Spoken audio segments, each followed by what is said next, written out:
Digital rights activist और तंजीम बोलो भी की डायरेक्टर फरीहा अजीज़ ने भी हमें ज्वाइन किया है। फरीहा साहिबा, बहुत बहुत शुक्रिया आपके वक्त के लिए। जिस तरह शाहिद इस्माइल साहब भी बात कर रहे थे, इफ्तिखार शेख साहब भी बात कर रहे थे, यहाँ तो 1 घंटा या 2 घंटे या एक पूरे दिन में अगर इंटरनेट स्लो हो तो इतना नुकसान हो जाता है। अब तो बात 2 हफ्ते से ज़्यादा के वक्त की हो गई है।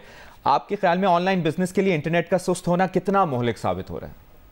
देखिए, बहुत ज़्यादा। और हमने जो देखा है, जो लोग पोस्ट भी कर रहे हैं कि वो कैसे मुतासिर हुए हैं, उनसे जो कॉन्ट्रैक्ट्स हैं या काम उनको दिया गया है, अगर वो बैरूनी कंपनीज के साथ काम करें तो वापस ले लिया गया है क्योंकि वो डिलीवर नहीं कर पा रहे। या इस तरह की तरह अगर बाहर मिल रही है, या फाइबर का भी हमने देखा कि पाकिस्तान में ये देना जो है वो सिर्फ इसलिए नहीं है क्योंकि वो वहाँ से ये ऐसी मार्केट ऑफ फ्लैग हो गई है जहाँ पे इंटरनेट कनेक्टिविटी स्टेबल है ही नहीं। ना सिर्फ कनेक्टिविटी, ये तो इस वक्त हम कनेक्टिविटी की बात कर रहे हैं, लेकिन कभी कोई ऐप फंक्शनैलिटी में इशू, जैसे व्हाट्सएप का हम देख रहे हैं कि मीडिया डाउनलोड डेटा पे नहीं हो रहे, या फिर कभी कोई प्लेटफॉर्म बंद कर दी जाती है जैसे एक्स है और फिर पता ही नहीं कि कब खुलेगी।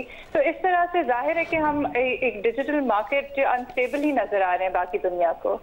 फरीहा, ये भी कहिएगा कि घरेलू सार्फिन की परेशानी तो हम देखते हैं कि वो अपनी जगह है, लेकिन ताजिर और कारोबारी अफराद के साथ साथ ऑनलाइन से बहुत बड़ी तादाद में लोग मुंसलिक हैं, तो वो किस हद तक मुतासर हो रहा है? और अगर ये सूरत हाल आगे इसी तरह से बरकरार रहती है तो देखिए, आपके तमाम कम्युनिकेशन चैनल, चाहे वो आम सारिफ हो या कोई बिजनेस हो, खासतौर पर small businesses, WhatsApp business accounts भी सेटअप किए हुए हैं, वो मेटा के प्लेटफॉर्म्स भी इस्तेमाल करते हैं और भी बहुत सारे दीगर जो सर्विसेज हैं।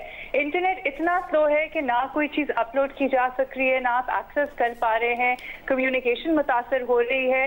अगर आप अपने ये राइड हेलिंग, रेस्टोरेंट बिजनेस भी देखें, व्हाट्सएप मीडिया आप अगर नहीं डाउनलोड कर सक रहे या लोकेशन आप उस तरीके से ना एक्सेस कर सकते हैं, कुछ चीज़ों में अगर मुश्किलात पैदा कर दिए हैं इंफॉर्मेशन के फ्लो में, तो जाहिर है कि हर सतह पे ये मुतासर हो रहे हैं। और ख़ास तौर पे जब एक कल्चर ना लैंडलाइन ना ओपन लाइन का रहा है, तमाम लोग व्हाट्सएप पे शिफ्ट हो गए हैं या इंटरनेट की वैसे सहूलतें, तो जाहिर है मुतासर तो डे टू डे लाइफ में हो रहे हैं अब। और फरीहा साहिबा, ये हुकूमती दावे सामने आ रहे हैं कि कल से लेके अब तक इंटरनेट की सर्विसेज कुछ बेहतर हुई हैं, क्या ऐसा है? ये हमें पिछले 2 दिन या 2 हफ्ते में बहुत ज्यादा, लेकिन ये साल के शुरू से आप देखें कि कभी बंद हो जाना, स्लो हो जाना, थ्रॉटल हो जाना, ये तो एक्सपीरियंस हो रहा है। और बेहतर कैसे हुए हैं? अभी भी वाईफाई और डेटा के बीच लोग स्विच कर रहे हैं, जिनके पास ये सहूलत है कि या वाईफाई या डेटा है। कुछ लोगों के पास नहीं होगी, उनके पास ये रिसोर्सेज नहीं है कि 2-2 कनेक्शंस हो उनके पास। तो यहाँ पे जाहिर है कि आप इस तरीके से, और हुकूमत इसके तस्लीम भी नहीं, अब फाइनली तस्लीम करना शुरू किया है कि कोई चीज़ अपग्रेड हो रही है, कोई चीज़ टेस्ट हो रही है, वरना तो हर चीज़ टेक्निकल ग्लिच कह देते हैं, जबकि टेक्निकल ग्लिच व्हाट्सएप के टाइम पे भी नहीं था। व्हाट्सएप ने ये कहा है कि हमारे एंड पे कोई मसला नहीं है, ये पाकिस्तान की सतह पे मसला है।